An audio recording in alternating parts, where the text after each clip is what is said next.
Okay, so the POM file is like the heart of the Maven project. With the POM file, we can add in code, also known as dependencies, and that will download the relevant jar files from the web. An example dependency will be like what's listed here. This is a Selenium dependency, and in turn, if we add that to our POM file, update the project, that's going to grab and download the relevant files that we need. So the website that we can use is MVM repository to download all the relevant dependencies that we're going to need. To save you time and to keep this course short and compact, I've actually searched and downloaded the relevant dependencies for you, as you'll see later in this video.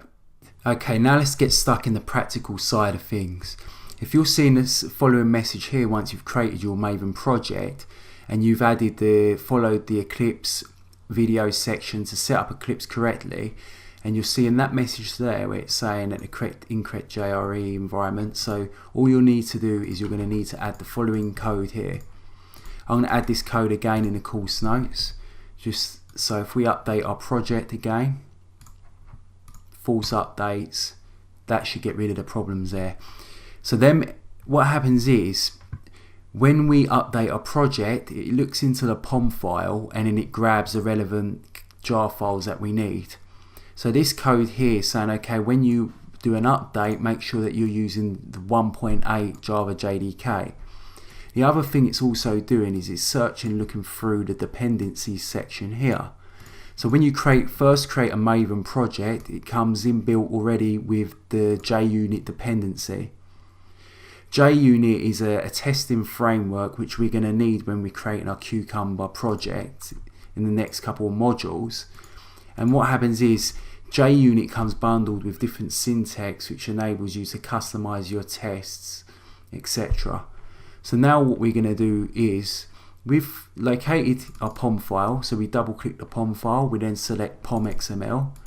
We need to add in the Selenium dependency, because we know that we're definitely going to be using Selenium when we're creating our Cucumber framework.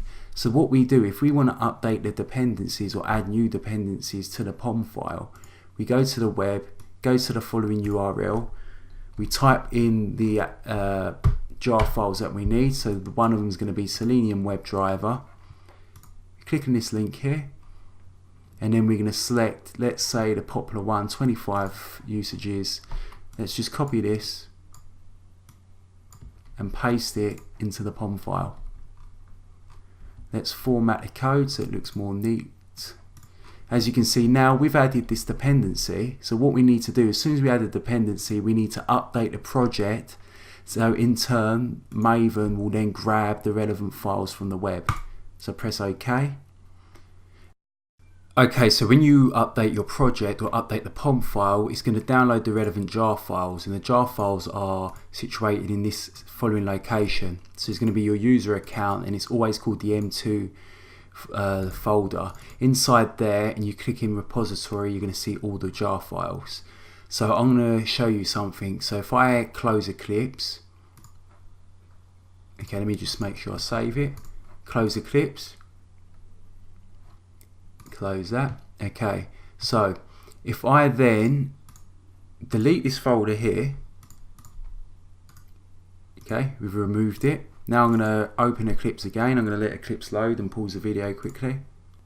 Okay, so once our project's loaded again, we can see that obviously there's an error message here because they're saying there's a slight problem. What happens is I've gone into this folder here and I've deleted a lot of the jar files. As you can see now, it's automatically compiling itself. So now if I force update it again to make sure that it definitely has downloaded the relevant files that it needs by referring to the POM, it should then in turn get rid of the message.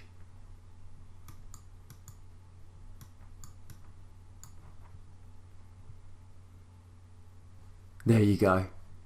So what happens was there, sometimes when you load the project, if that folder's empty, it's going to automatically start downloading it. But to force update it, we right click on our project, we update it, force update, and then that's going to grab the files that we need. Because what happens is the POM file then goes to the dependencies, goes to the web, and then downloads the jar files that we need into this directory here. So what this does now is that we can start writing Selenium code, and it's going to start recognizing the commands that we're using. So it's doing all the hard work for us, and if there's an update, let's say Selenium, we want to use Selenium 3.3, all we have to do is change that to 3, right mouse click our project again, update it, and obviously it's going to start downloading the latest version of Selenium. But obviously if there's not 3.3, it's not going to work. So we just save, update, false updates, press OK. So now what we've got is we've got a POM file. We've aligned the POM file also to the JDK, so if we update the project, we don't get no errors saying that it's not the incorrect JDKs in use or any Java errors. Next, we're going to the web and we're downloading the relevant dependencies that we know how to do, because we go to this link here and then we can search for anything we need.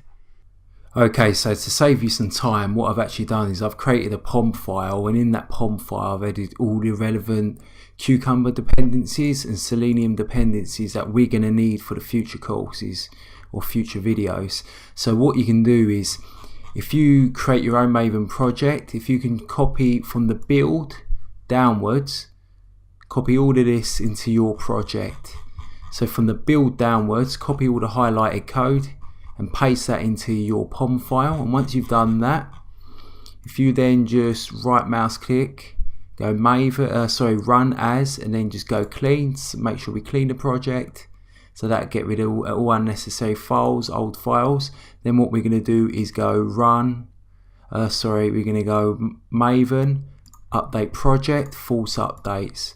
And what that's going to do is download all the relevant Cucumber dependencies for us. So what I'm going to do in the course notes is that I'm going to attach this POM file to the course notes so that you can then copy the relevant code across.